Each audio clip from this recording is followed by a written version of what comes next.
Asymmetry is one of the biggest things, or symmetry is one of the biggest things causing this problem. I need something to kick me off. So I know I would ultimately want to kind of put this in a symmetrical position and all of that, but we're really not talking about that. We're talking about getting something that's really dynamic and pushing this. And we tend to get a little carried away with symmetry because it's the computer and you can undo and you sculpt only one side. Well, you know,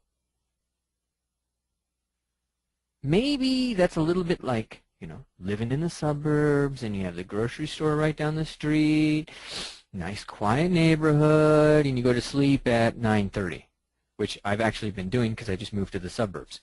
It's quiet and comfortable, and so you go to sleep. Do you want to do that in your artistic life? Maybe you want to live downtown. Obviously, I'm missing downtown. And shake it up a little bit. Have some crazy happen. So let's take crazy and make that part of process. Let's turn some symmetry off. I don't need symmetry on. You know, I can handle that. So let's see if we can start to create some kind of energy asymmetrically. And now suddenly I've got a whole bunch of tools that I can start to use. And things are going to open up differently because I'm getting ready. I'm opening myself. But now, not just move, but what happens if I use snake hook? You know, snake hook's pretty crazy. And I'm just trying to get some kind of shape for it. I don't know exactly what's going to happen. I'll do one leg at a time.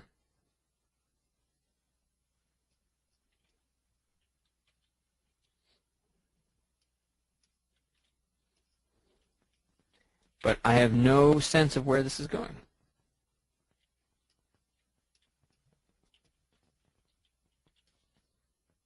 And that is actually incredibly powerful. But something started to suggest this behemoth running after me.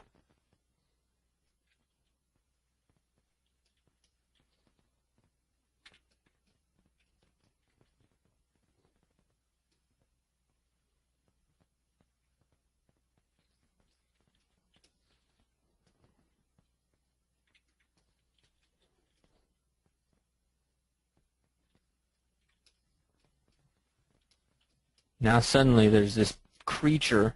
I don't know what he's doing, but he's running after me. He's doing something.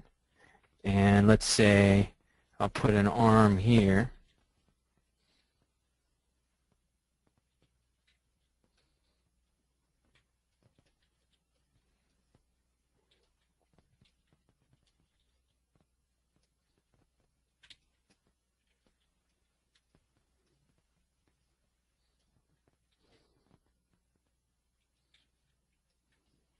Put a little bit of the shoulder in there.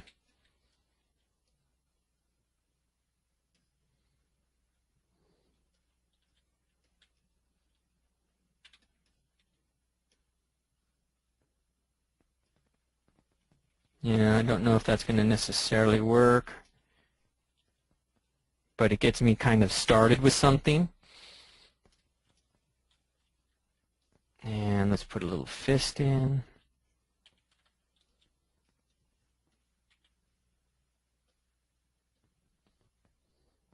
Start to play with some movement.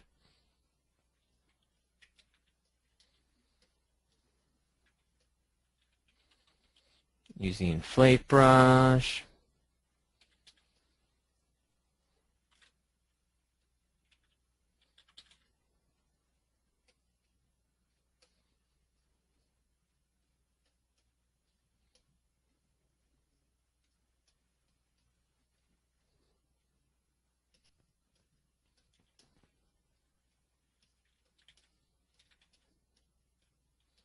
But quite quickly, we've got something a little nutty. And this is pretty sedate. But gesture gets established with some kind of action. And that's really cool. Maybe, you know, he's a tree swinger, but tree swinging is not necessarily going to work. But now I'm starting to think guerrilla attacks, right?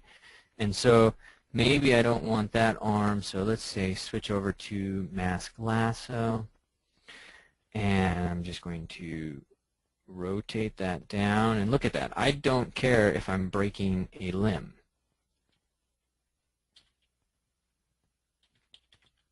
I do not care about breaking that limb. I'm just going to have these guys interpenetrate like that. And maybe I'll move this, and then I'm going to move that. And then I'm going to dynamesh it. All goes away.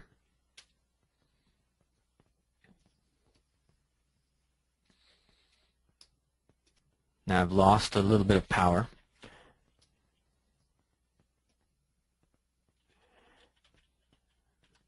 But because I'm just using this really crazy, simple approach, nothing's kind of lost. I'm not spending an enormous amount of time pushing anything.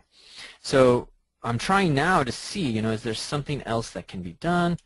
So I'm going to come in with, say, inflate, and I'm going to see if I can't just kind of magnify and reduce some areas. And somehow or another, that actually works for me. That's an interesting shape. And let's come around with C7 and then put some of that in to start to kind of swell his butt. And we're going to really make that a tiny butt and push that way out. Okay.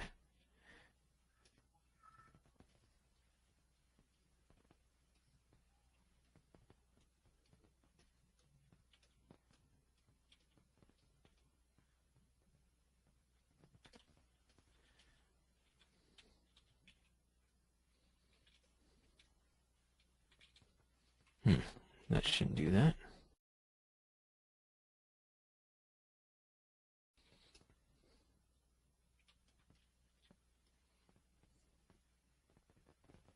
Or I'm going to use move brush, and I'm going to come into curve and say turn AccuCurve on.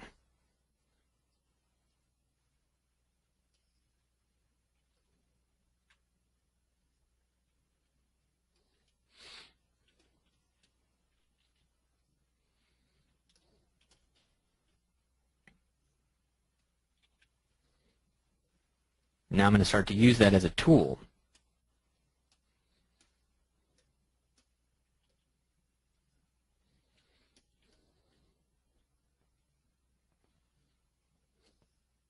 And I'm going to let these kind of unfortunate, weird things start to happen. Maybe something will result out of that. And then I come in with clay buildup, and I'm going to start to kind of figure things out a little bit more. Rib cage. Maybe a rib cage with this big, fat, gloaty thing. Where's his mouth?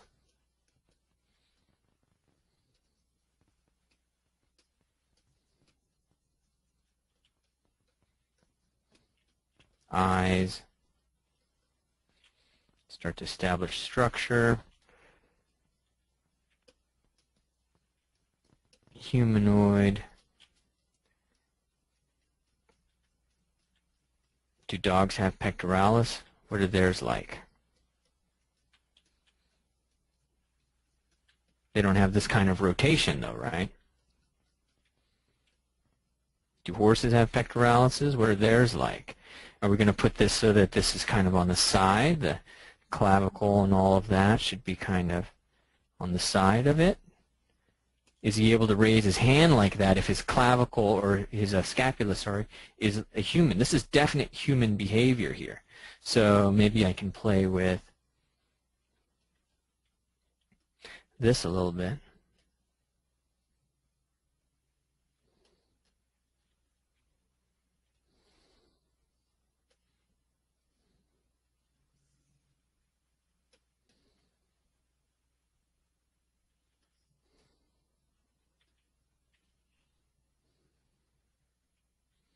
Maybe that'll be a little bit better.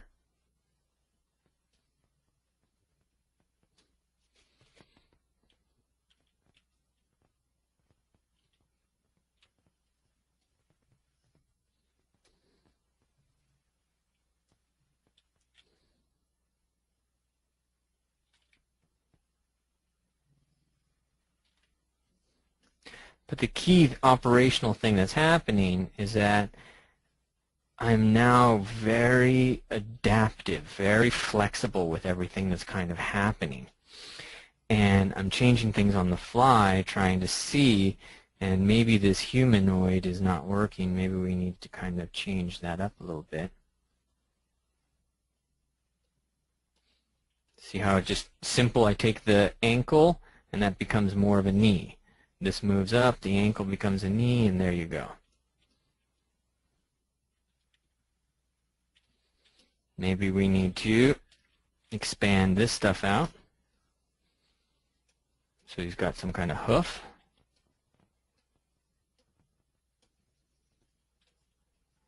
And then why don't I just use clip to cut that up.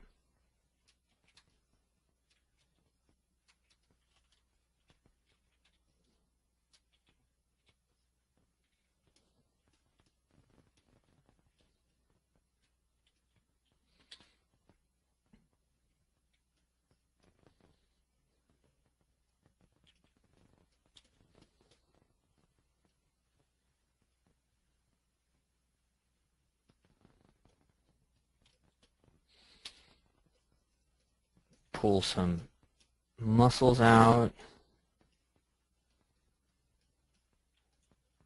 What's this pelvis like?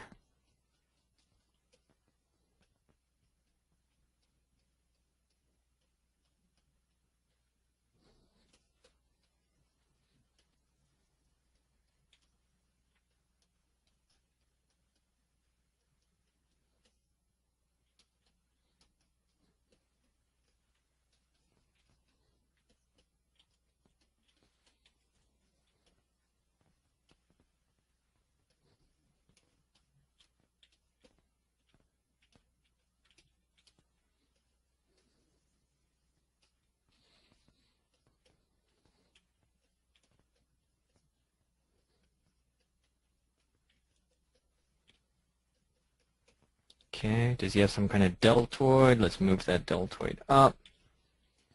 I'm going to leave that because that could be some skin.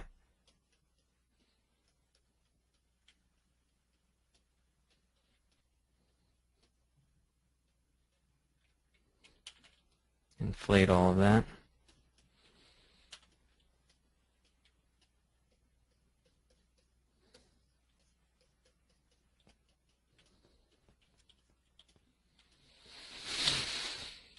Something else to do with this guy. Snake hook brush. Yeah, that's better, right?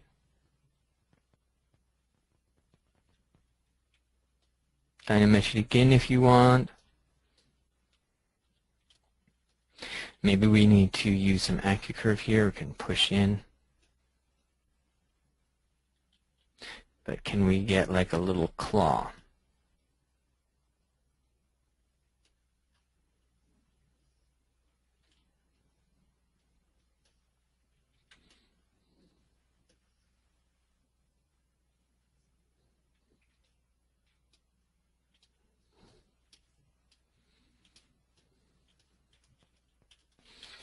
Maybe we got to figure this out. But one of the key things that hasn't happened, I was just going to chat about it. One of the key things that hasn't happened is I haven't 100% figured out what the anatomy is. I don't really know where this is kind of going, you know, and can his anatomy actually do that? I don't know that. But that is also one of the key things that's very vital to this process I'm showing you, because I haven't done a lot of that work that would normally be part of your training room work. Would normally be, is the anatomy right? Is it wrong? Where is it going? All right, so let me just stop here for a second and check in with you guys because I haven't looked at the chat. I've just been kind of going to town on this thing. Before I do that, though, that foot should not have contact in that same way.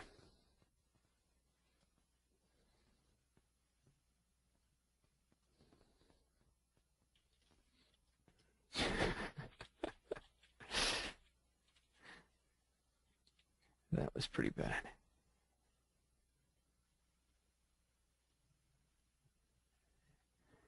Okay.